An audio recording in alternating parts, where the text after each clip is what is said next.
Ini adalah sebuah kisah anak desa Karanggayam yang tidak bisa membuka sabuk pengaman pesawat, tetapi sekarang melayani klien internasional. Ya, tahun 1991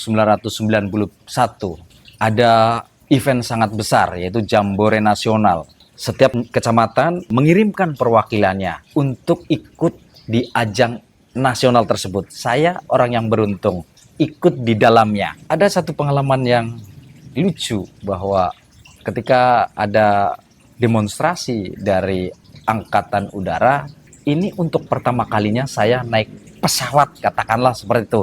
Dan apa yang terjadi ketika pesawat ini sudah mendarat, saya tidak bisa membuka sabuk pengamannya. Malu luar biasa. Singkat cerita, saya berangkat dari SMP Negeri 1 Karanggayam yang mengirimkan perwakilannya. Waktu itu saya yang beruntung di sana.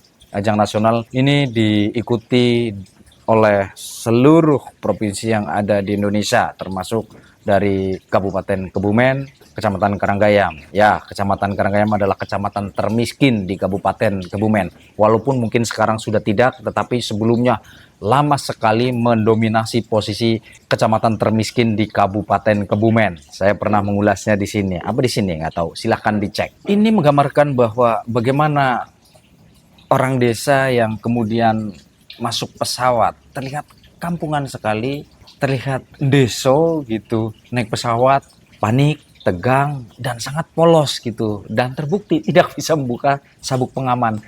Tapi saya tidak pernah malu, sama sekali tidak malu. Kisah ini adalah perjalanan yang membuat saya ingin terus belajar, ingin terus mengupayakan, ingin cari sumber masalah dan ingin menyelesaikannya.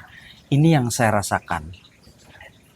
Dengan pernah memiliki rasa malu karena tidak mampu menyelesaikan masalah dalam waktu yang singkat, maka saya ketrigger untuk ingin terus belajar, dan belajar. Dengan belajar terus-menerus, kemudian tidak disadari, ternyata dari desa yang katro, kampungan, hari ini saya sudah bisa melayani klien internasional. Apa fokusnya? Fokusnya adalah tidak pernah merasa puas dalam hal ini. Bukan serakah, bukan greedy, tapi tidak pernah berhenti untuk belajar. Ini kata puas yang saya maksud. Lompatan-lompatan itu tidak mudah dicapai.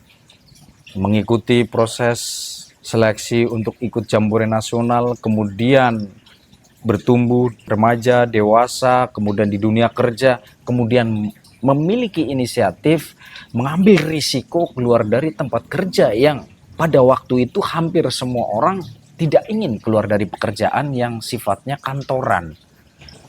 Mimpi seorang anak desa merantau ke Jakarta yaitu bisa bekerja. Level selanjutnya mimpinya adalah bekerja di tempat yang lebih baik. Terus bertumbuh dan saya sudah bekerja di tempat yang baik. Baju bersih, lengan panjang, berdasi, bekerja di belakang komputer. Ini sebagian anak-anak seangkatan saya memiliki mimpi seperti itu. Tetapi kemudian saya ambil keputusan untuk keluar. Bukan ngarang, bukan ngawur, tapi berdasarkan analisa. Selama bekerja di perusahaan tersebut, saya hitung-hitung setiap pertumbuhan kenaikan gaji tidak akan bisa mendekati, buru-buru melewati masalah inflasi. Sehingga saya mengasumsikan bahwa ketika saya seumur hidup saya bekerja sini, maka jangankan kok rumah bisa kebeli. Beli motor cash baru saja serasa tidak mungkin waktu itu. Maka saya ambil keputusan untuk resign. Resign ini bukan asal-asalan, ada fundamental yang kuat. Proses seperti kegiatan nasional, proses leadership yang pernah saya jalani, menjadi ketua OSIS, menjadi perwakilan-perwakilan, ikut lomba-lomba, baik yang gagal, yang berhasil, itu menguatkan mental dan karakter. Maka Bapak Ibu, ketika Bapak Ibu memiliki putra putri, ya biarkan mereka bertumbuh. Mereka yang mau nakal, ya udah biarkan nakal, tapi diawasi. Mereka yang sedang lomba, mau juara mau tidak, ya sudah dihargai saja. Pada akhirnya nanti harapan kita, doa kita tetap adalah doa-doa yang terbaik untuk anak dan keturunan kita. Itu gambarannya bahwa dari orang kampung, jika kita memiliki keinginan untuk bertumbuh, memiliki keinginan untuk maju, memiliki hasrat yang kuat untuk merubah keadaan, maka pasti sama seperti janji Allah bahwa Allah akan merubah nasibmu, perjalananmu, destinasimu sesuai dengan apa yang kamu upayakan. Ada satu hal yang tidak pernah berubah, yaitu sampai beberapa hari belakangan. Saya walaupun bisa dikatakan seorang top leader di perusahaan, saya tidak pernah ingin terlihat. Saya tidak pernah ingin menunjukkan kalau saya leader.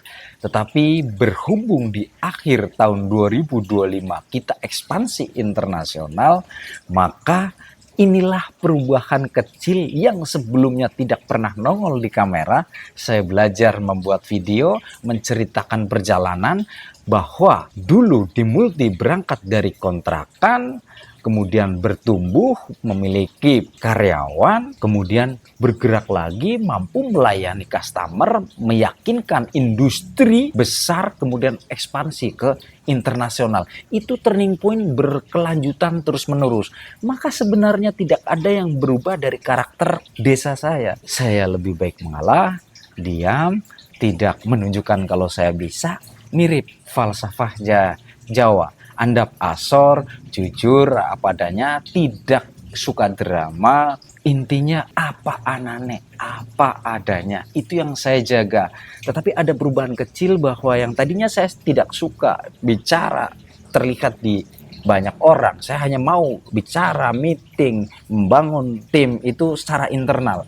Tapi beberapa hari yang lalu saya meyakini bahwa industri ini berubah, pola marketing ini berubah, maka saya mengambil perubahan kecil di tahun 2026 ini untuk memberanikan diri, nongol di kamera sembari belajar bicara, jauh dari kata sempurna. Bagaimana saya menyusun kata-kata, masih banyak loncatan-loncatan, mungkin saja karena tanpa skrip, tentu saja bisa jadi topiknya loncat-loncat, tapi nggak masalah. Tujuan saya adalah belajar, belajar, dan belajar. Saya meyakini bahwa kampung itu bukanlah sebuah aib, tapi itu titik awal yang jujur bahwa membawa falsafah kampung tidak perlu terlihat mewah, tidak perlu terlihat cerdas, tetapi kita mampu bersaing bukan hanya di Indonesia, tetapi kita mampu bersaing di ranah internasional. Ikuti terus kisah-kisah saya akan bercerita kisah singkat-singkat, kemudian juga ada strategi-strategi bisnis yang mungkin Bapak Ibu yang sedang menuju pensiun atau yang sedang pensiun bisa mendapatkan insight bagaimana membangun bisnis dari awal. Agar apa? Agar masa tua tetap berwibawa, agar di masa tua tetap sejahtera. Ikuti terus video selanjutnya.